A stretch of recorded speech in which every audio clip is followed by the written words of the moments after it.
Ahí lo siento. ¿Dónde iba? Entre las concepciones actuales del desarrollo destacan las propuestas de Amartya Sen, quien propone entender el desarrollo como un proceso de expansión de las libertades reales que disfrutan las personas. Estas libertades son tanto los fines como los medios principales para el desarrollo.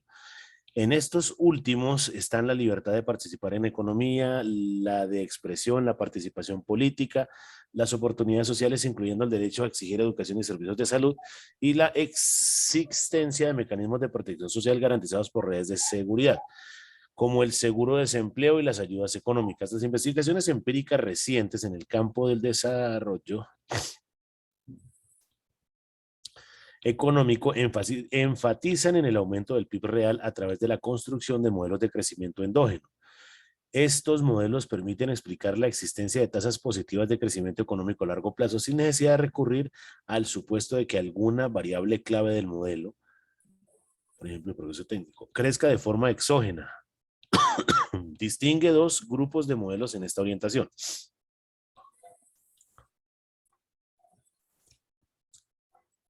Modelo.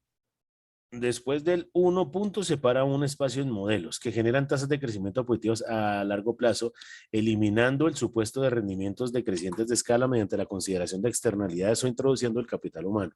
Los modelos que utiliza el entorno de competencia imperfecta, enfatizando variables como la inversión en investigación y desarrollo para generar progreso técnico de forma endógena a través de las recompensas que otorga para los inventores del poder monopolístico de su innovación.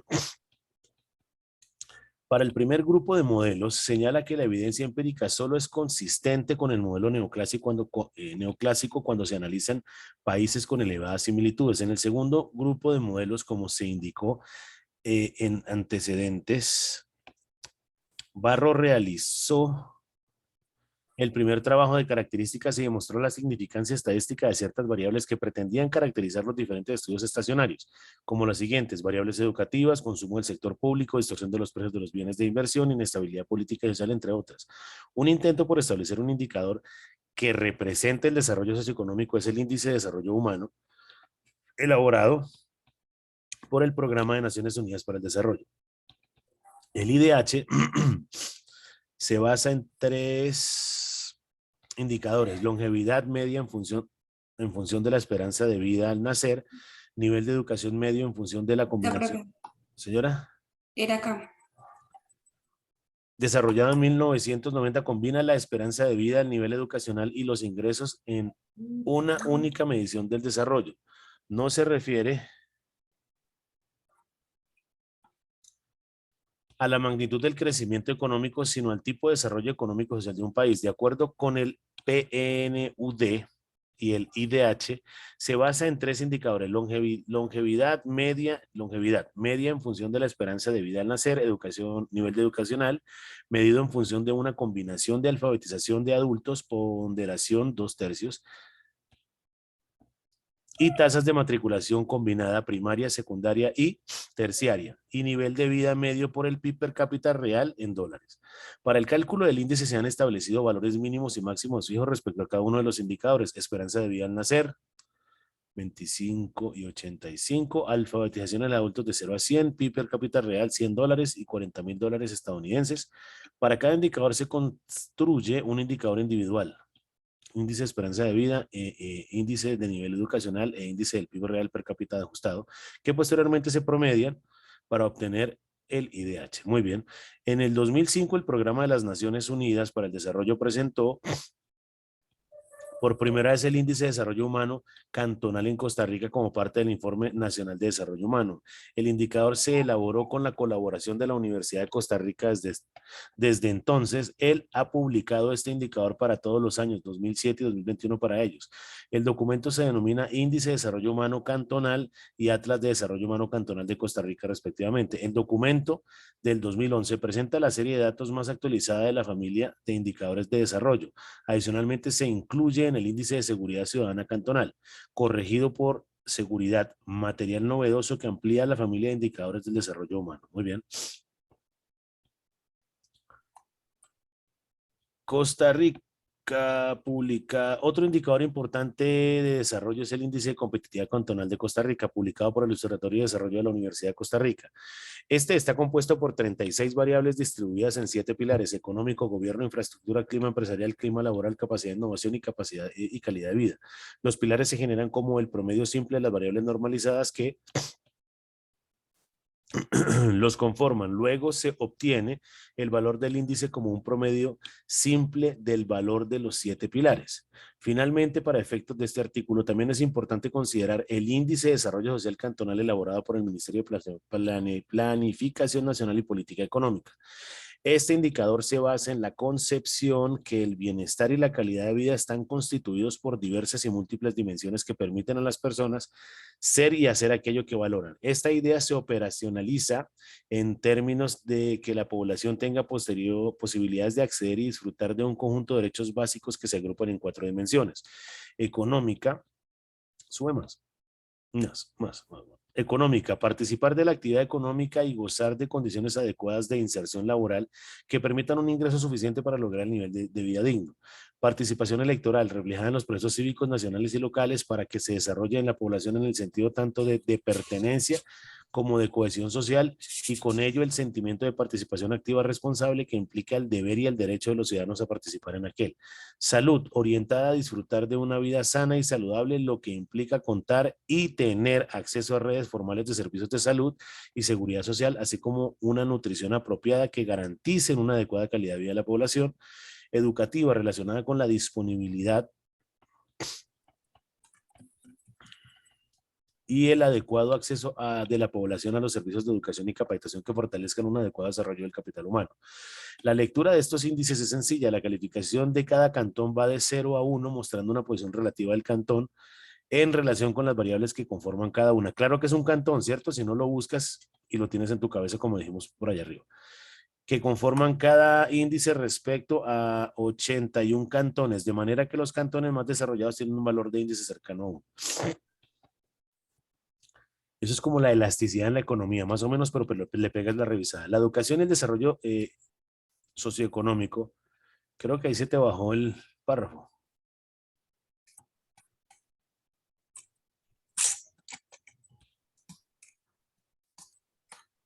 Como se indicó, el vínculo entre la educación y el desarrollo puede analizarse desde la óptica del capital humano. Para Becker, el hecho de que una familia gaste una parte de sus ingresos en educación no consiste en un acto simple de consumo, sino de inversión. Estos gastos representan adiciones al capital humano que deben analizarse de forma similar a cualquier otra forma de capital. La inversión en capital humano supone una transferencia de recursos del presente al futuro. En la propuesta de Becker, las familias resuelven un problema de optimización al maximizar una función de utilidad intertemporal sujeta a 2 funciones de producción por periodo, una de bienes de consumo y otra de capital humano. En el proceso de optimización, un costo hoy no tiene que ser compensado con el beneficio equivalente hoy, sino que la familia debe comparar el valor actual de los costos marginales totales de la inversión en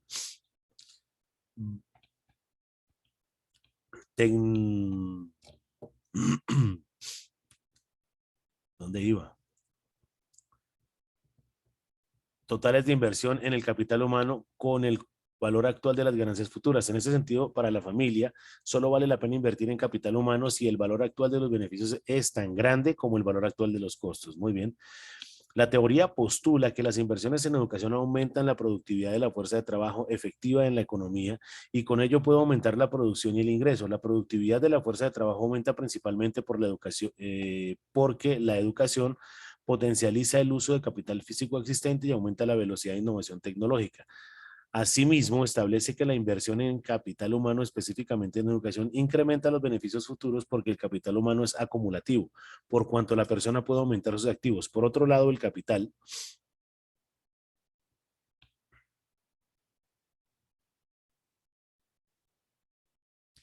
humano se torna extensivo por cuanto el individuo, al interactuar en un ambiente potenciado de capital humano, aumenta sus externalidades y en consecuencia impacta de manera integral a la sociedad. Al adoptarse el supuesto clásico de un trabajador típico de productividad normal, los aumentos en la fuerza de trabajo debidos a las inversiones en educación pueden expresarse como si a la oferta laboral existente se añadieran nuevos trabajadores. Muy bien. En la primera parte de la figura 1, ¿cuál es la figura 1? Se observa como un aumento en la inversión. Muéstrame la figura 1. Revisa ese párrafo entonces.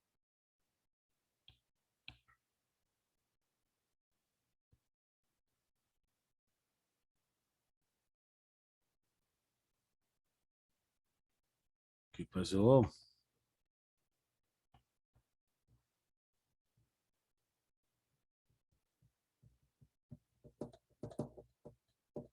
Pongo la imagen, ¿cierto?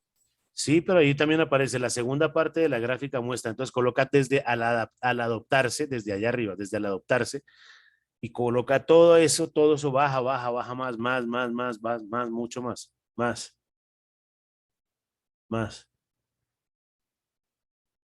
Hasta educación. En esta educación. Devuélvete. Acá. Ahí, hasta ahí. Todo eso en amarillo y lo revises. El anterior enfoque solo considera una vía a través de la cual la educación influye sobre el desarrollo económico.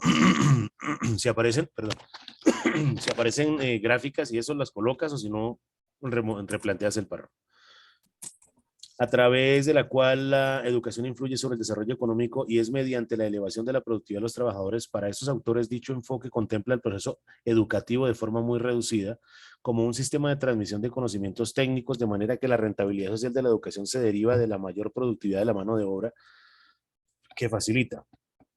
Aunque no se ignora el conjunto de externalidades positivas de todo el orden que la educación produce. Esta teoría se apoya en la categoría mítica que utiliza la razón instrumental para explicar el procedimiento empírico ceteris paribus. ¿Qué significa ceteris paribus?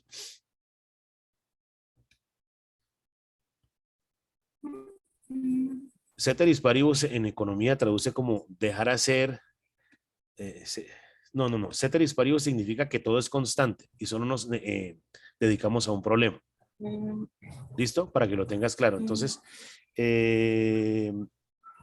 ¿cómo soluciona el problema? Voy a decir una tontería. ¿Cómo se soluciona el problema del desempleo en Colombia? Pues sacando a todos los desempleados de Colombia y llevándolos a Alemania. No sé.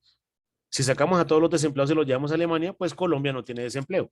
¿Sí me entiendes? Lo que pasa es que la respuesta es loca porque si le metemos derechos humanos, si le metemos la constitución, ¿qué tal que uno sea familiar de Natalia, otro sea de Andrea, otro sea de Mayer y el otro desempleado sea yo? Pues entonces mandamos a un poconón de cosas que no funcionaría. Pero ceteris paribus significa que nos concentramos en un solo problema y lo demás no lo tenemos en cuenta. La pregunta... ¿Cómo es, profe, la palabra? ¿Cómo es? Ceteris paribus. Paribus. Colócalo ahí en un colorcito para que Mayer lo vea. Ese que está ahí.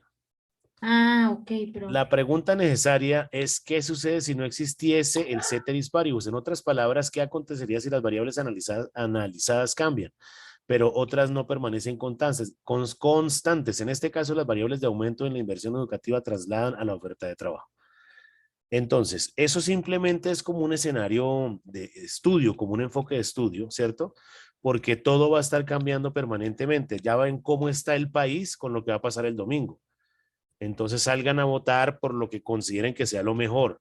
¿Listo? No se dejen llevar de la emoción, ni que este man va a cambiar y el otro no va a cambiar y el uno no. Por lo que realmente evolucione y nos vaya a generar algún valor en el concepto de ustedes. No voy a decir por quién votar. Si se considera la producción como un proceso social, esta entonces no puede delimitar a un asunto teórico o mítico solamente. Una empresa que interactúa en un proceso de producción se nutre de relaciones sociales y estas no pueden reducirse a datos empíricos. Ahí me apareció un cuadro que no me deja ver.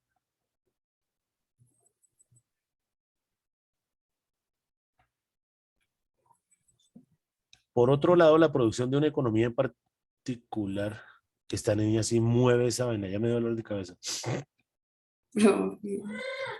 Por otro lado, la producción de una economía en particular se da a partir de las relaciones económicas conjuntas, es decir, es la transformación de insumos a través de la mediación del ser humano. Son los trabajadores que le imprimen al proceso de producción el conocimiento y por ende las competencias técnicas que afectan la producción para convertirlas en productos destinados a satisfacer bienes limitados disponibles en el mercado. En este contexto, el trabajo humano no es una mercancía únicamente, es un proceso de transformación que genera valor para el individuo, que lo crea para...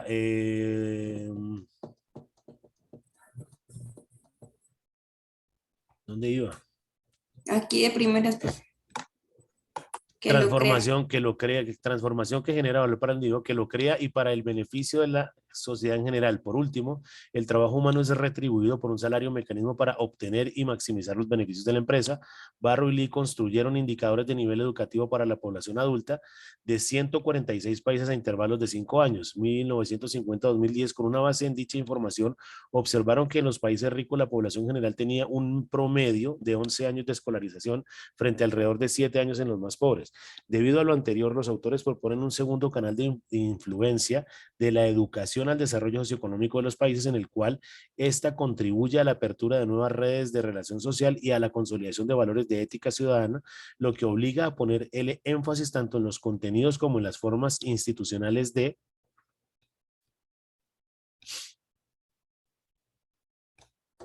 baja placa.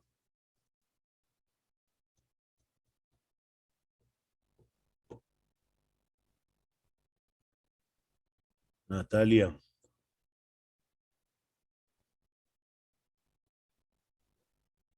De inserción en el sistema educativo. De tal forma la Aquí, educación profe.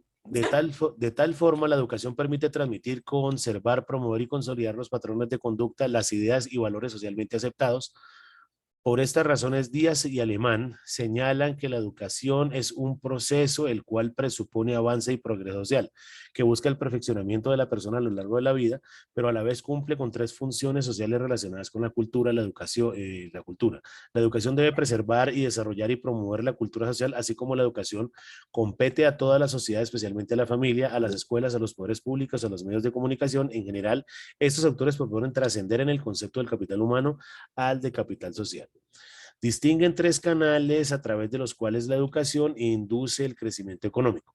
La educación aumenta la productividad laboral, lo cual eleva el nivel del producto, permite la innovación tecnológica que promueve el crecimiento económico a través de mejores insumos, procesos y bienes, y facilita la transmisión de conocimientos y la adopción de nuevas tecnologías que también potencian el crecimiento económico. Eso es la página 42 de qué autor. Entonces coloca ese párrafo y revisas de dónde salió eso, ¿vale? Pese a lo indicado, existen teóricos como tales quienes han cuestionado si la educación es un factor determinante del crecimiento económico de los países. Este cuestionamiento lo basa el autor en una revisión de los estudios entre educación y desarrollo, señalando 4 limitantes. Perdón, profe. Limitantes de ellos. Primero indica que si bien puede existir una correlación entre el crecimiento y el rendimiento escolar, esta relación puede ser no causal, es decir, es posible que los países destinen parte de la riqueza a la escolaridad cuando lo mismo que pasó por allá arriba.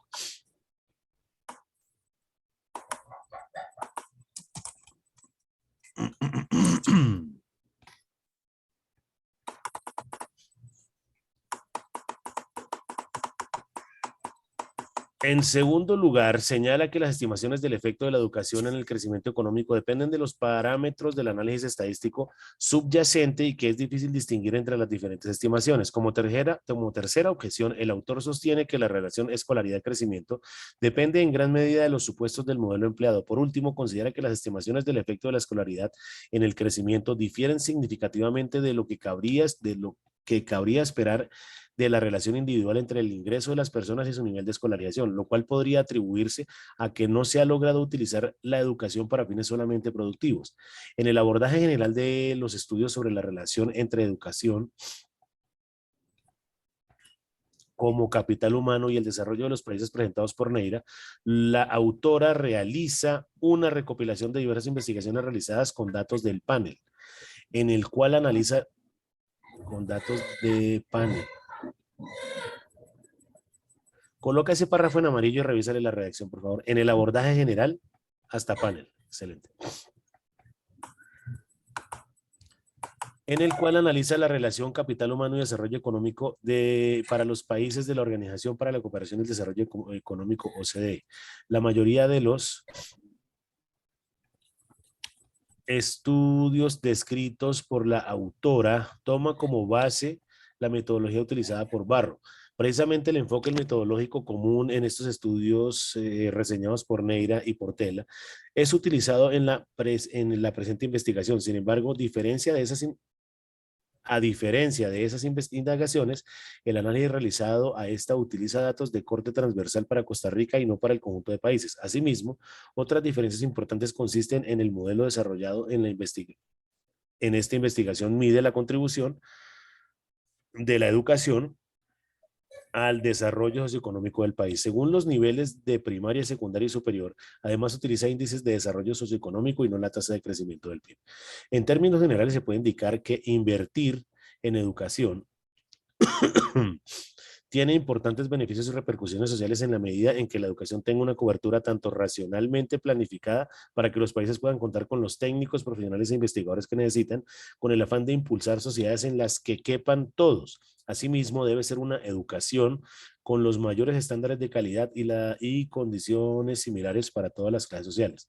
De esta forma, si se cuenta con una población más formada, se amplían las posibilidades de acción y elección de los individuos y de la sociedad en su conjunto. Por otro lado, un incremento del capital humano implica un aumento del potencial de crecimiento económico al facilitar el crecimiento en la productividad de la mano de obra. Sin embargo, un aumento del capital humano no se va a traducir de forma automática y sistemática en las mejoras de la productividad ni en la competitividad, a menos que no se utilice de modo racional por parte del sistema productivo. Sube, por favor. Según los datos de la UNESCO, la educación en América Latina continúa siendo el talón de Aquiles para el desarrollo de los países. Un tercio de los estudiantes matriculados en primaria y la mitad de los de secundaria no logra adquirir los aprendizajes básicos de lectura y matemáticas. Lo anterior se agudiza cuando aumenta la inequidad para los niños y adolescentes más pobres de la región. Cabe mencionar las competencias de los docentes. En la medida que estos no contribuyan a actualizar sus conocimientos, los alumnos no podrán generar aprendizajes para su autodesarrollo y la inserción de la vida laboral, de forma que contribuyan a innovar en el ámbito del trabajo. Otro de los grandes problemas es la educación universitaria, ya que continúa favoreciendo a los sectores sociales de mayores ingresos. La inversión educativa está justificada, pero la incógnita fundamental es cuándo invertir en educación, porque esa inversión se realiza a expensas de otras inversiones públicas y privadas. Indica este autor que la mayoría de los estudios sobre educación y desarrollo centra la atención en el nivel de escolaridad, es decir, en la cantidad de educación. Más, para el autor, ese enfoque distorsiona las políticas y puede redundar en decisiones erradas. Muy bien. En consistencia con lo indicado, considera que la educación incrementa el bienestar tanto para quien recibe como de las personas a su alrededor.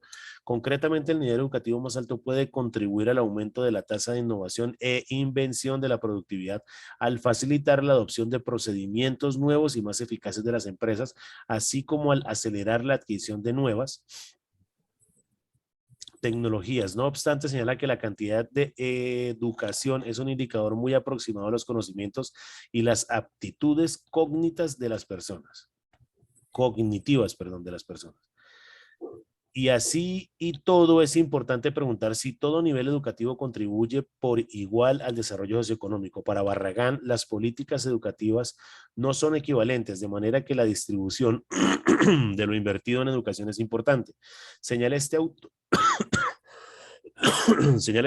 que una mayor inequidad en distribuir la educación tiene como impacto negativo sobre el desarrollo económico de un país.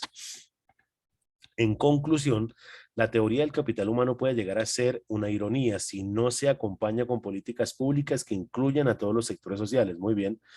De tal forma, las personas que logren acceder al sistema educativo de calidad son las que podrán escalar fácilmente en la estructura social. Finalmente, una política de inversión educativa que no tenga en cuenta las necesidades de cada región corre el riesgo de no ser más que una mejora cuantitativa. En ese sentido, se concluye que la calidad de la enseñanza repercute extraordinariamente en las diferencias en el desarrollo económico de los países.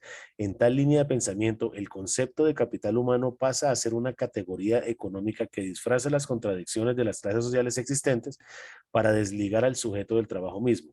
Al eliminar la subjetividad del trabajo, se omiten las contradicciones de clase.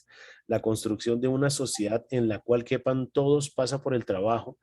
En otras palabras, no puede haber trabajo sin sujeto y sujeto sin trabajo. Muy bien, Natalia. Se adelantó bastante. Pégale una revisada a esas reacciones que están por allá arribita y continuemos, ¿vale? Continuemos Bueno. duro, a ver cómo rápidamente alcanzas a Mayerly, ¿vale? Listo, profe. Y mil disculpas por 15 o 20 días que no los atendí, pero estaba realmente maluco. ¿Vale? ¿Tienes preguntas? Bueno, por ahora no. Listo, entonces a revisar eso y adelantarlo, ¿vale? Chao, Natalia. Cuídate mucho. Chao, profe. Ok, chao. Listo, Mayer. Mientras conectas ahí sirvo agüita. Dame un segundo. Bueno, profe.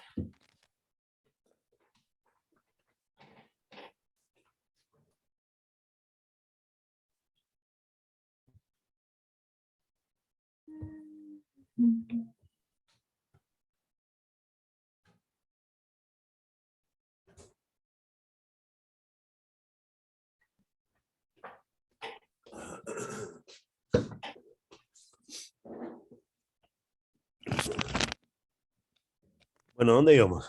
¿Marco histórico? No, profe, estamos más abajo, pero ¿se acuerda que me mandó a extender la gráfica de... Del 98 al 2021, sí, señora. Sí, señor. A continuación se relacionan los rubros de inversión en educación durante las últimas 2 décadas.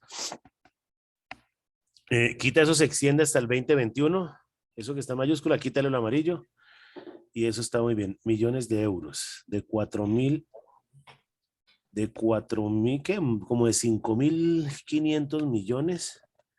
Bajó hasta el 2003 y después hubo incremento. Listo. Solo haría yo una pregunta, Maya. ¿Qué Señor. pasó del 98 al 2003 y qué pasó en el 2014 al 2016? Averígualo y me lo cuentas. ¿O eso está dentro del análisis? Es que no me acuerdo. Si está dentro del análisis, déjalo así. Si no, averigua rápidamente qué pasó ahí. Voy a darte una idea. Del 2014, el 2015 y 2016 disminuyó la inversión en educación porque el presidente de turno en esa época, no sé quién era, estoy diciendo tonterías, es simplemente un ejemplo. Prefirió colocarle más plata del presupuesto al sostenimiento que a la educación. Por ejemplo, ¿listo? Esa puede ser una. Entonces, para que lo averigües, puede ser una vaina muy rapidita. Si no aparece nada y si es muy complicado, listo. Entonces, quítalo el amarillo que eso ya quedó bien, ¿vale? Vale, profe.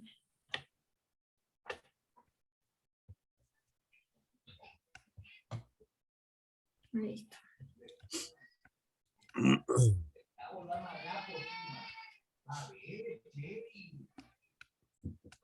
Eso significa que el dinero va en rubros operativos y pocas cantidades. A ver, devuélvete un poquitico y leo ese párrafo completo.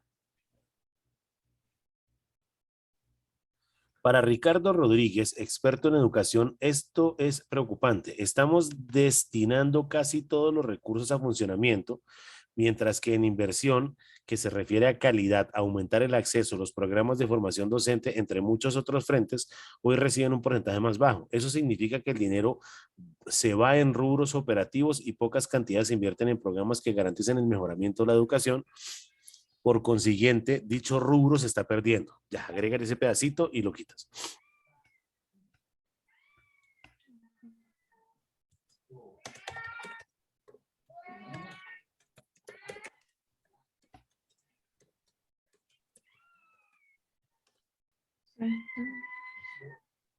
¿Y por qué está gritando el pelucín? ¿Qué le están haciendo? No sé. Listo, entonces, listo. Colócale punto, quita lo amarillo y quita se ajusta. Espere, profe, un momentico.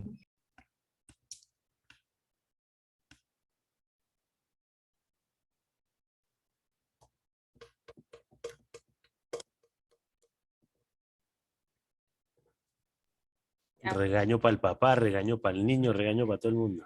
Muy bien. Mi Quita, se esposo, ajusta. mi hija y mi hijastra. Bueno. Y quita lo amarillo.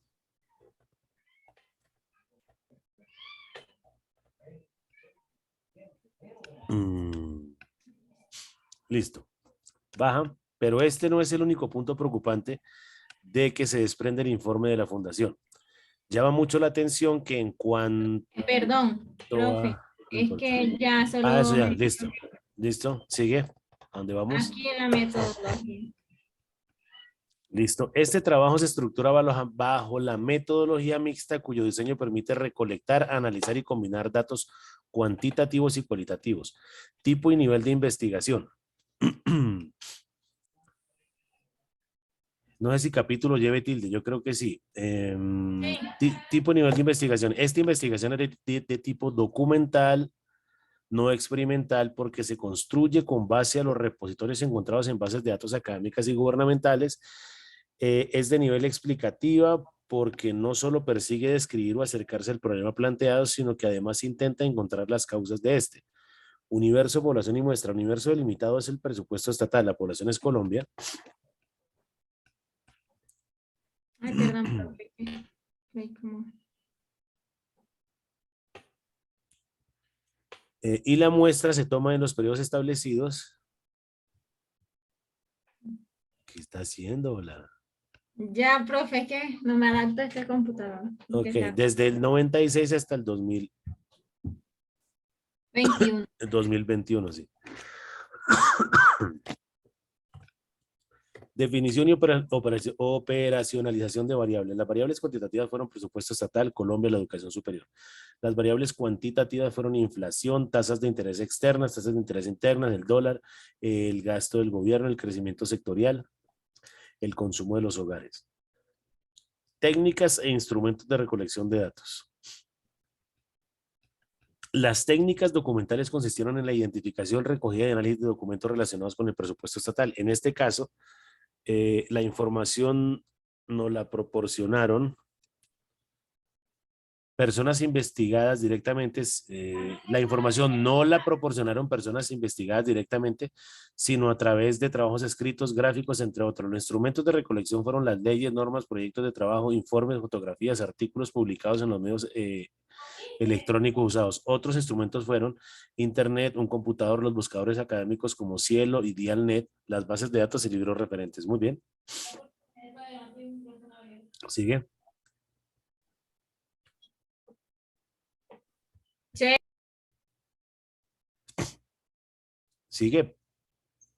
perdón, profe. Baja. Ok.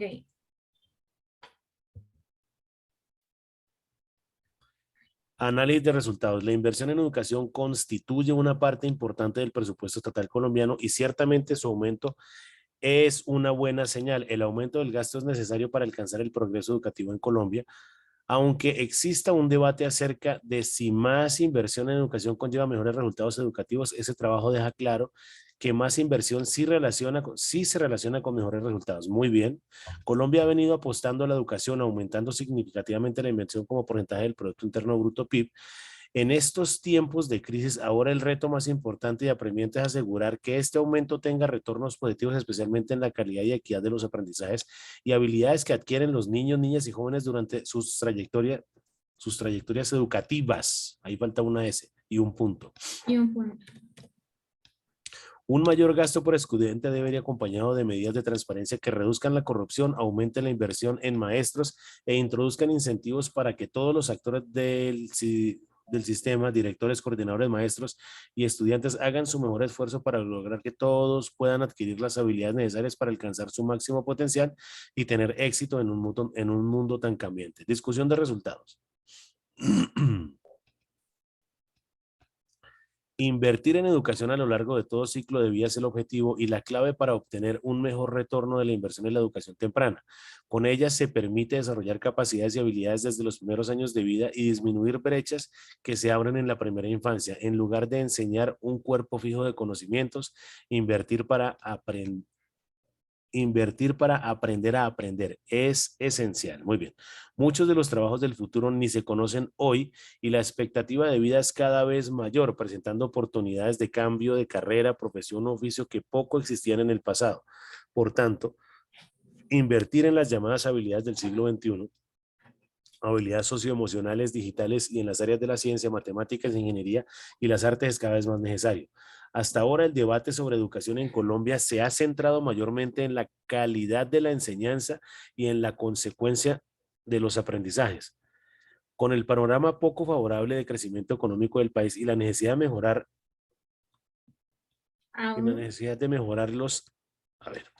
con el panorama poco favorable de crecimiento económico del país y la necesidad de mejorar aún los bajos niveles, creo que es al revés.